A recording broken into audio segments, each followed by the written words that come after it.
Hello students, how are you? I hope you are good. बच्चों ready for study? Very nice. So today's topic is comprehension.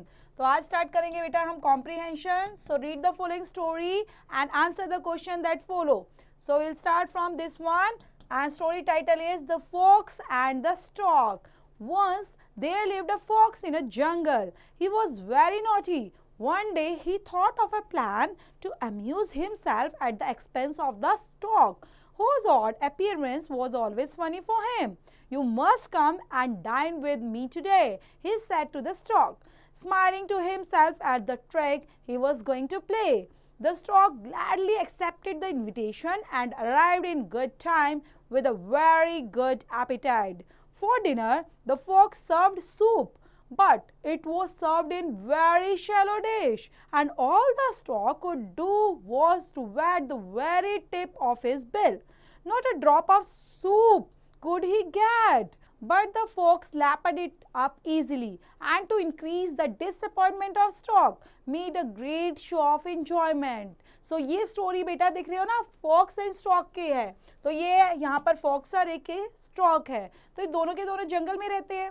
तो दोनों के दोनों ना he was naughty. Actually जो focus था ना वो काफ़ी शरारती था बच्चों. तो एक दिन उसके दिमाग में प्लान आता है कि कुछ ऐसा करता हूँ, चलो स्टॉक के लिए कुछ सोचता हूँ. तो वो स्टॉक को क्या करता है, उसके साथ मजाक करने के लिए उसको घर पे इनवाइट करता है कि आ जाओ घर पे और अच्छे से अपना डिनर करेंगे साथ में. अब यहाँ पे स्टॉक आ जाता है, बड़ा खुश होके, इन्विटेशन उसको मिला है, बड़ा गुड एपेटाइट के साथ आता है. देन डिनर पर जब आता है तो फॉक्स उसको क्या करता है बेटा, उसको सर्व करता है सूप. और सूप किस चीज में सर्व किया उसने, देख पा रहे हो, एक शैलो डिश में. एक शैलो डिश में उसको सर्व किया गया. तो आपको लगता है जो स्टॉक है वो इजीली उसको पी पाएगा, अपना डिनर अच्छे से कर पाएगा? नहीं. तो यहाँ पर आपने देखा जो फॉक्स है ना, उसने तो जल्दी से लैप्ड कर लिया, बहुत जल्दी जल्दी अपना पी लिया, फिनिश कर दिया. लेकिन स्टॉक तो काफी डिसअपॉइंट हो गया था और वो अच्छे से इंजॉयमेंट की तरह उन चीजों को शो कर ही नहीं पाया, ना अच्छे से अपना डिनर कर पाया. The hungry stork was much displeased at the streak, but he was a calm, even-tempered fellow, and so no good in flying into a rage. Instead, not long afterward, he invited her fox to dine with him in turn. The fox arrived promptly at the time that had been set, and the stork served a fish dinner that had a very appetizing smell, but it was served in a tall jar with a very narrow neck. The stork could easily get at food with his long bill, but all the fox could do. आप बच्चे, जो hungry stock था ना, उसको तो खाने से संतुष्टि नहीं मिली, उसको तो खाना प्रॉपर मिला ही नहीं. लेकिन उसका जो नेचर था काफी काम था. ही वॉज अ काम. इवन वो जो उसका इतना अच्छा तरीके से इवन टेम्पर्ड फेलो तरीका था वो भी काफी अच्छा था. तो वो अब चला जाता है, उसकी भूख तो अभी खत्म ही नहीं हुई थी. तो अब वो इनवाइट करता है, he invited the fox to dine. सोचता है मैं फॉक्स को इनवाइट कर देता हूँ और उसको बुला लेता हूँ. अब फॉक्स पहुंच जाता है, बड़ा फॉक्स को भी बड़ा खाने का बड़ा शौक था कि मैं चलता हूँ डिनर पर और आज अच्छा अच्छा खाना मिलेगा. लेकिन स्टॉक ने क्या किया बेटा, उसने ये जो आपको पोट टाइप नजर आ रहे हैं ना जार में, इसमें प्यारा सा बढ़िया सा खाना डाल दिया और बिल्कुल अच्छी अच्छी स्मेल वाला. ओके, ये था फिश डिनर. अब स्टॉक की तो देख पा रहे हो, जो उसकी बीक होती है बेटा, देखो वो लंबी होती है तो इसमें इजीली चली जाएगी. लेकिन फॉक्स के पास बीक थोड़ी ना, वो तो लीकिंग करता है. लेकिन उसके तो यहाँ पर पहुंच ही नहीं पा रहा था, उसको सिर्फ स्मेल महसूस हो रही थी खाने की. अब उसके बाद देखते हैं कि फॉक्स का पेट भरा या नहीं भरा इससे. Was to lick the outside of the jar and sniff at the delicious odor. And when the fox lost his temper, the stork said calmly, "Don't play tricks on your neighbors unless you can stand the same treatment yourself."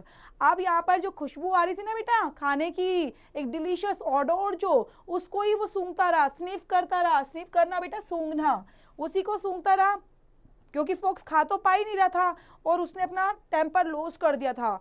और आराम से stock क्या बोलता है, do not play trick on your neighbours unless you can stand the same treatment yourself. जैसा तुम दूसरों के साथ करोगे वैसा ही तुम्हारे साथ किया जा सकता है. Then answer the following question. जो हमने स्टोरी पढ़ी है बेटा, इन्हीं पर बेस्ड हमारे क्वेश्चंस हैं, तो हम रीड आउट कर लेते हैं इनको. Answer the following question. What plan did the fox make one day to amuse himself. क्या प्लान बनाया था यहाँ पर फॉक्स ने पहले. What did the fox serve the stork and in what? और क्या उसने fox ने सर्व किया stork को और क्या किया और किस चीज में किया था उसने? Could the stork fulfill his appetite? क्या जो stork था वो अपनी भूख को मिटा पाया? What did the stork serve the fox for dinner when he invited him to her house? And how was the fox taught a lesson? और कैसे fox को lesson सिखाया stork ने? Yes, true false भी है बच्चों यहाँ पर. The fox and the stork were good friends. True या false? The fox invited the stork to dine with him. The fox served soup to the stork in a tall jar. Then the stork could not taste the soup at all. The stork served a very appetizing fish dish to the fox in a plate. The fox was taught a lesson by a stork. Is it true or false? Next है बच्चा, imagine you are fox. Write a diary entry expressing your feeling after coming from the house of the stork. Take help from the given points. तो यहाँ पर कुछ आपको points दिए गए हैं बेटा. क्वेश्चन में क्या बोला है कि आप इमेजिन कीजिए कि अगर आप फॉक्स हैं तो आप अपना जब निकलेंगे घर से, स्टॉक के घर से, तो क्या क्या चीज़ें एक्सप्रेस करना चाहेंगे, डायरी में क्या क्या चीज़ों को लिखना चाहेंगे, क्या आप उस टाइम पे फील कर रहे होगे, तो वो सब चीज़ें आपने डायरी एंट्री में लिखनी है. तो यहाँ पर कुछ आपके लिए हेल्प पॉइंट्स भी दिए गए हैं, कुछ हेल्पिंग लाइन भी दी गई हैं, उनकी हेल्प से you have can make a diary writing. Then यहाँ पर first of all you have to write the date 21 October 2020. Then Sunday 9:30 p.m. Dear diary, today was a very important day of my life. I have learned that dash. I always thought that the stork had a funny dash to play a trick. I dash him food and I would have never understood how he must have felt that day. Had I not dash, I was feeling helpless in the stork's house. Today when I was served dash my neck. तो वो अपना diary entry, क्या focus तो अब उसको किस तरह से पछतावा और रिग्रेट फील कर रहा है कि उसको ऐसे नहीं करना चाहिए था स्टॉक के साथ, तो वो सब चीज़ें आप अपने को इमेजिन करते हुए कंप्लीट डायरी राइटिंग खुद से कंप्लीट करेंगे बच्चा. नेक्स्ट है बच्चा, read the following poem and answer the questions that follow. यहाँ पर ये पोम है प्यारी सी, जो माई पैट डॉग, अपने पैट डॉग से रिलेटेड है, उसको रीड आउट करेंगे. देखते हैं उससे रिलेटेड बहुत सारे हमारे क्वेश्चंस भी होंगे, उनके आंसर भी आपको देखने हैं. तो इसलिए आप पोम को अच्छे से समझेंगे, रीड आउट करेंगे, ताकि आप इजीली जो क्वेश्चन है उनके आंसर दे पाए. Have you seen a little dog anywhere about, और रैगी डॉग और Shaggy dog who always looking out for some fresh mischief which he thinks he really ought to do is very likely at this minute biting someone's shoe. So क्या कभी देखा है, have you seen a little dog, एक प्यारा सा doggy किसी ने कहीं पर देखा है जो रैगी डॉग है, शैगी डॉग है, और वो हमेशा इधर उधर घूमता रहता है, शरारतें करता है, और शरारते टाइम करते टाइम वो कुछ सोचता भी नहीं है, और he is very likely at this minute biting someone shoe, और शायद कहीं ऐसा ना हो वो किसी के शू को काट रहा हो. If you see that little dog, his tail up in the air, a willy tail, a curly tail, a dog who doesn't care for any other dog he meets, not even for himself. Then hide your mats and put your meat upon the topmost shelf. क्या ऐसा doggy है जो देखा है किसी ने, छोटा सा लिटिल डॉगी, अगर तुम उसको कहीं देखते हो, if you see that little dog, तो उसकी पूंछ हवा में होगी, एक विल्ली टेल होगी, उसके करली टेल होगी, और जो डॉग है वो doesn't care for any other dog he meets, अगर वो किसी और डॉगी से भी मिलता है तो उसको कोई फर्क नहीं पड़ता, कोई डरता नहीं है, वो अपने आप को छुपाता भी नहीं है. Never hide your mats and put your meat upon the top most shelf. If you see that little dog barking at the cars, जब वो देखता है वो छोटा सा डॉग कार्स वगैरह को, जो रैगी डॉग है, जो शैगी डॉग्स है, with eyes like twinkling stars, उसकी आंखें कैसी हैं, जैसे चमकती हैं, स्टार चमकते हैं वैसी है. Just let me know for though he is bad as bad can be, I wouldn't change the dog for all the treasure of the sea. और उसकी आंखें इतनी चमकदार है जैसे सितारे चमकते हैं, और मुझे बता दो अगर किसी ने देखा है, though he is bad as bad can be, और वो किसी के लिए बुरा भी हो सकता है. तो ऐसा ना हो कहीं मेरा पैटी डॉग किसी ने देखा हो और कोई मुझे बता नहीं रहा हो. I would change that dog for all the treasure of the sea, और मैं सब चीज़ें उसके बदले में दे सकता हूँ। तो वो अपने डॉगी से कितना प्यार करता है उसके बारे में यहाँ पर एक्सप्लेन करता है बच्चा एक पोम के थ्रू, और ये लिखी गई है एमिली लेविस के थ्रू। तो पढ़ते हैं इसके क्वेश्चंस भी जो इस पोम से रिलेटेड हैं बच्चों। सो फर्स्ट क्वेश्चन है बेटा इस पोम से related, on the basis of your reading of the pome complete the following. जो भी आपने अभी पोम पढ़ी है उसी के बेस पर इनको कंप्लीट करना है। Like 3 words that best describe the appearance of the dog, क्या थे वो? The dog is mischievous because it, वो मिस्चीवियस क्यों था? The point does not want to change the dog for all the treasure of the sea because, क्या reason थे? Then write any one word phrase used in the poem to describe, like यहाँ पर किस चीज़ को describe करने के लिए dog को डिस्क्राइब करना है, साथ में आपने उसकी टेल को डिस्क्राइब करना है, उसके आइज को डिस्क्राइब करने के लिए पोम के अंदर क्या क्या वर्ड्स दिए गए हैं वो यहाँ पर लिखने हैं। Right words not from the pome that rhymes with these words, like dog के लिए शू, टेल, मीट, स्टार, और ट्रेजर के लिए राइमिंग वर्ड बताने हैं, लाइक डॉग का फोक कर दो, okay, like this. Write the full form of each of this contractions, like doesn't, who's, he's, wouldn't. Next question है, imagine you are the owner of this raggy dog, अगर आप owner हो उस ragi dog के बच्चा, one day she or he does something special for you that makes you very happy.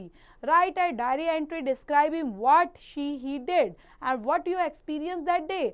Mention the given points. First is, what do you like most about your pet, and what he usually does that makes you especially happy. What special thing he did for you today. Your response for her or his action के according you have to tell them. Read the following story and answer the questions that follow. तो यहाँ पर बच्चा एक प्यारी सी story है जो है टॉम एंड चिमनी स्वीप से related. Let's begin. It was a neat pretty little cottage with few hedges all around the garden. So ये स्टोरी है बच्चा प्रिटी लिटिल कॉटेज जो किसके साथ है? Few hedges all around the garden, ठीक है, आसपास उसके गार्डन ही गार्डन है। The hedge were cut into peacocks and trumpets and teapots and all kinds of queer shapes. Tom came slowly up to the open door, which had flowers hangings around the doorways, and then peeped in half afraid. अब यहाँ पर बच्चे बहुत सारे जो Hess's बचाने के लिए, जैसे उनको पिकॉक्स, ट्रम्पेट्स में, टी पॉट्स में बहुत सारे कन्क्यूज शेप में बनाया हुआ था, और टॉम जो है वो धीरे से वहाँ पर आता है, दरवाज़ा खोलता है और डरते हुए, फ्लावर हैंगिंग हो रहे थे वहाँ पर, और झाँकने लग जाता है थोड़ा हाफ अफ्रेड के साथ. By the fireplace, which was filled with a pot of sweet herbs, sat the nicest old woman that he had ever seen. She wore a red petticoat and a neat gown and a clean white cap with a black silk handkerchief over it, tied under her chin. At her feet sat a large old cat, and opposite her sat on 2 benches 12 or 14 neat, rosy, chubby little children learning their lessons. Then वो जैसे ही झाँक कर देखता है बेटा तो वहाँ पर फायर प्लेस के पास एक बूढ़ी औरत बैठी हुई थी, ठीक है, एक नाइसेस्ट ओल्ड वुमेन थी.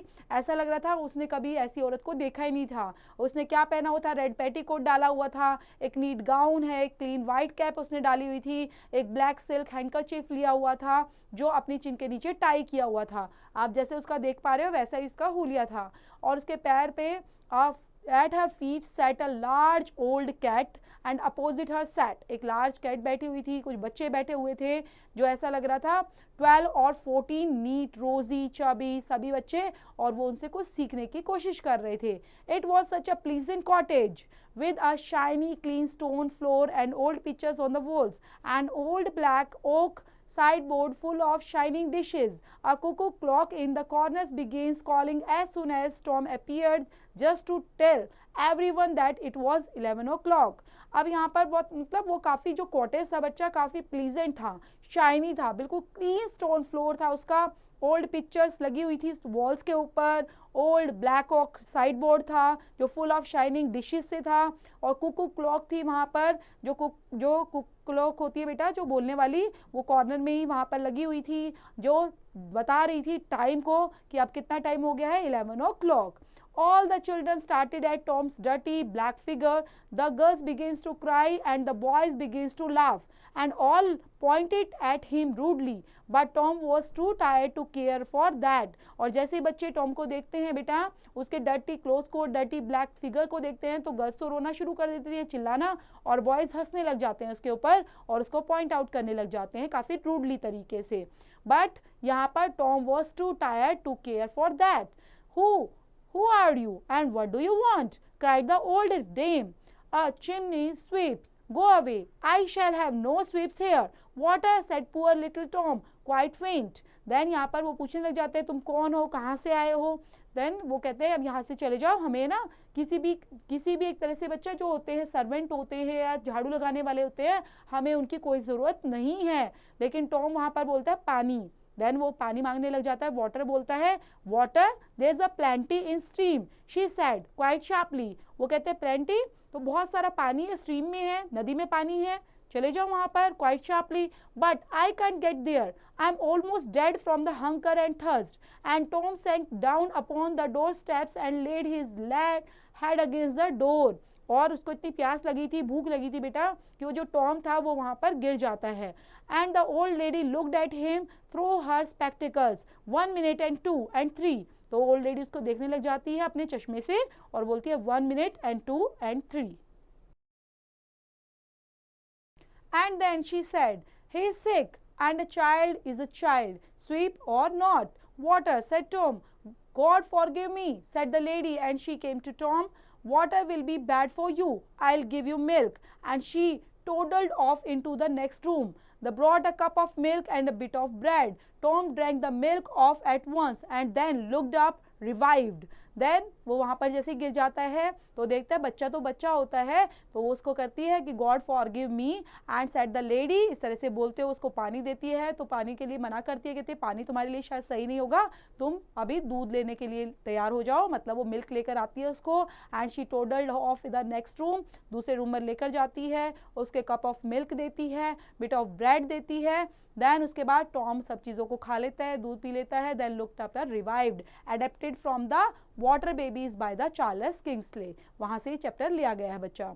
ये अब इसी से रिलेटेड बच्चा कुछ हमारे क्वेश्चंस भी हैं जो आपको खुद से सॉल्व करने हैं. हम इनको रीड आउट करते हैं. First is answer the following question. First is into what shapes were the hedges cut? Who sat by the fireplace? What was the wearing? What did the children do when they saw Tom? Why could Tom not get to stream? How did the old lady help Tom? कैसे उसने उसकी मदद की old lady ने. Next, pick out the verbs from the following sentences and name their tenses. आपने verbs find out करनी है, उनका tenses का name write down करना है students. Pick out 4 adjectives from the first paragraph of the passage. And then take the correct meaning of the following words. यहाँ पर correct meaning कौन सा है? क्यूर आप क्या समझते हैं, स्ट्रीम से क्या समझते हैं, टोटल का एग्जैक्ट मीनिंग क्या है, करेक्ट मीनिंग, इसमें से आपको फाइंड आउट करना, लिखना है. तो इस तरह से हमारा चैप्टर कंप्लीट होता है बेटा. पोम पर बेस्ड, जो अपने पैराग्राफ पर बेस्ड यहाँ पर क्वेश्चंस हैं जितने भी, वो थोरली पढ़ने हैं, रीड आउट करने हैं और वो खुद से कंप्लीट भी करने हैं स्टूडेंट्स. Don't forget.